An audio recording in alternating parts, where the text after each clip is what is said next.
నగర సంస్కృతి మారుతోంది. ఉరుకుల పరుగుల జీవితంలో పెరుగుతున్న జీవనశైలి వ్యాధులతో ఆరోగ్యంపై శ్రద్ధ పెరుగుతోంది. కనీసం రోజువారీ కూరగాయలు, ఆకుకూరలనైనా సహజ పద్ధతుల్లో పండించుకుని తినాలనే ఆలోచన క్రమంగా పెరుగుతోంది. ఇందులో భాగంగానే మిద్దె తోటలు, పెరటి తోటలు ఆదరణ పొందుతున్నాయి. ఈ తరుణంలోనే మెదక్ జిల్లా కౌడిపల్లి మండలం తునికిలోని డాక్టర్ రామానాయుడు విజ్ఞాన జ్యోతి సంస్థలు సూపర్వైజర్గా విధులు నిర్వహిస్తున్న జగదీష్ ఒక గుంటలో 9 రకాల పంటలను సేంద్రియ పద్ధతిలో పండిస్తున్నాడు. తమ సమీపంలో కోతుల బెడద ఉండటంతో మొక్కల చుట్టూ జాలీ వేయించి పండిస్తున్నాడు. సొంతంగా కూరగాయలు పండించడంతో ఆరోగ్యంతో పాటు ఆనందంగా ఉందంటూ తన సాగు అనుభవాన్ని మనతో పంచుకున్నారు. చాలా మంది ఇంటి దగ్గర కూరగాయలు పండించుకోవడానికి నేడు సమాజంలో ఇబ్బంది పడతా ఉన్నారు. అయితే దానికి భిన్నంగా మనకు మెదక్ జిల్లా కౌడిపల్లి మండలం ఈ రామానాయుడు విజ్ఞాన జ్యోతికి సంబంధించినటువంటి సూపర్వైజర్ జగదీష్ అయితే ఒక గుంట స్థలంలో 9 రకాల కూరగాయల సాగుని, అది కూడా సేంద్రియ పద్ధతిలో సాగు చేయడం అనేటువంటి జరుగుతుంది. అయితే దాన్ని ఎలా సాగు చేస్తున్నాడు, మరి దానికి ఎంత ఖర్చు అయింది అనేటువంటి విషయాన్ని అతని మాటల్లో తెలుసుకునే ప్రయత్నం చేద్దాం. ఇప్పుడు మీరు చేసినటువంటి ఈ సేంద్రియ పద్ధతిలో ఒక గుంటలో 9 రకాల సాగు చేస్తామని చెప్తున్నారు. అందులో ఏమేమి కూరగాయలు సాగు చేస్తున్నారు, ఏమేమి తీగ జాతి మొక్కలు ఉన్నాయి? దాంట్లో తీగ జాతి వచ్చేసరికి కాకర, దొండ, బేరా ఉన్నాయండి. Remaining broccoli, red cabbage, exotic vegetables ఉన్నాయండి. నేను ఈ స్ట్రక్చరు ఇవన్నీ ఎందుకు చేశానంటే మా విజ్ఞాన జ్యోతి సంస్థ మేనేజ్మెంట్ ఎంకరేజ్మెంట్తో సార్ వాళ్ళు వచ్చి మీరు స్టాప్ క్వార్టర్ దగ్గర ఎందుకు ఇట్లా ఐడియల్గా ఖాళీగా పెడుతున్నారు, సో ఇక్కడ మీరు వెజిటబుల్స్ పండించుకోవచ్చు కదా అని చెప్పేసి చెప్పడం జరిగింది. సురేష్ బాబు గారు, తర్వాత మా అడ్వైజరీ కమిటీ చైర్మన్ అచ్యురాంప్రసాద్ గారు. సో వాళ్ళు చెప్పిన తర్వాత దీన్ని ఎలా అని చెప్పేసి నేను అంటే మామూలుగా పెట్టాను. ఫస్ట్ నార్మల్గా పెట్టాను, వంకాయ టమాటా పెట్టాను. మొక్కల గ్రోత్ అయితే నాకు ఆల్మోస్ట్ 3 ఫీట్ల నుంచి 4 ఫీట్లు వచ్చింది.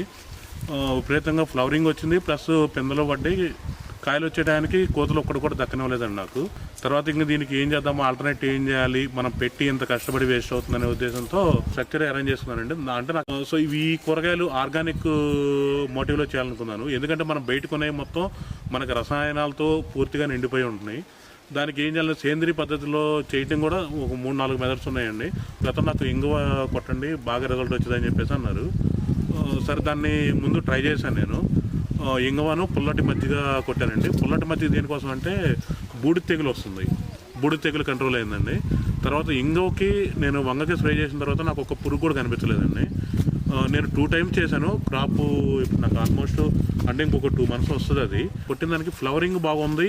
తర్వాత మన పిందెలు కానీ లేకపోతే కాయలు కానీ చాలా బాగా వచ్చినాయండి. తర్వాత బ్రొకోలీ, తర్వాత క్యాబేజీకి మొవ్వలో పురుగు తినేసిందండి.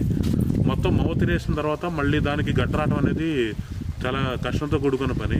అలాంటిది అది కూడా కంప్లీట్ అయిపోయి అది చివరికి మళ్ళీ క్యాబేజీ గడ్డగా తయారై వచ్చిందండి. నేను ఇప్పుడు మొత్తం మీద దానికి ఒక 80-100 kg వర్మీ కంపోస్ట్ చేశాను. తర్వాత 2 టైమ్స్ పుల్లటి మజ్జిగను ఇంగువ లీటర్ నీటికి 2 grams వేసి స్ప్రే చేశాను. తర్వాత నీమ్ ఆయిల్ ఒక 2 సార్లు కొట్టానండి. షెడ్ వేసుకోవడానికి ఎంత ఖర్చు వచ్చింది మొత్తం మీకు టోటల్గా? నాకు ఈ షెడ్ వేసుకోవడానికి నాకైతే అయిన ఖర్చు 20,000 అంటే ఒక 10,000 అదనంగా ఏంటంటే మనకు పైపులు వాడితే నేను 30,000 అని చెప్తున్నాను. పైపులు అవి మన దగ్గర పాతయ్యే వాడేమండి అవి. నేను దీనికి ఎలాంటి స్ట్రక్చర్ వేయించానంటే నట్ బోల్ట్ సిస్టమ్ పెట్టించాను.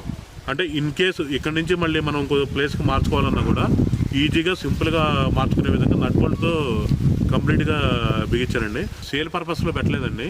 నేను యాక్చువల్గా ఏంటంటే మా మేనేజ్మెంట్కి, ఫ్రెండ్స్కి, లేకపోతే ఇప్పుడు మా ఇంటికి వచ్చిన వాళ్ళు అందరూ వాళ్ళకే ఇచ్చానండి. వాస్తవానికి చెప్పుకుంటే 100% మనకు ఒక క్రాప్లో దీనికి పెట్టిన ఎక్స్పెండిచర్ అనేది వెళ్ళిపోతుందండి కంప్లీట్గా. ఇప్పటివరకు నేను ఆల్మోస్ట్ ఒక 144 kg టమాటాలు తెంపానండి. తర్వాత ఒక 30 బ్రొకోలీ తెంపాను, ఒక 20-25 రెడ్ క్యాబేజీ తెంపాను, ఒక 7-8 గ్రీన్ క్యాబేజీ తెంపాను.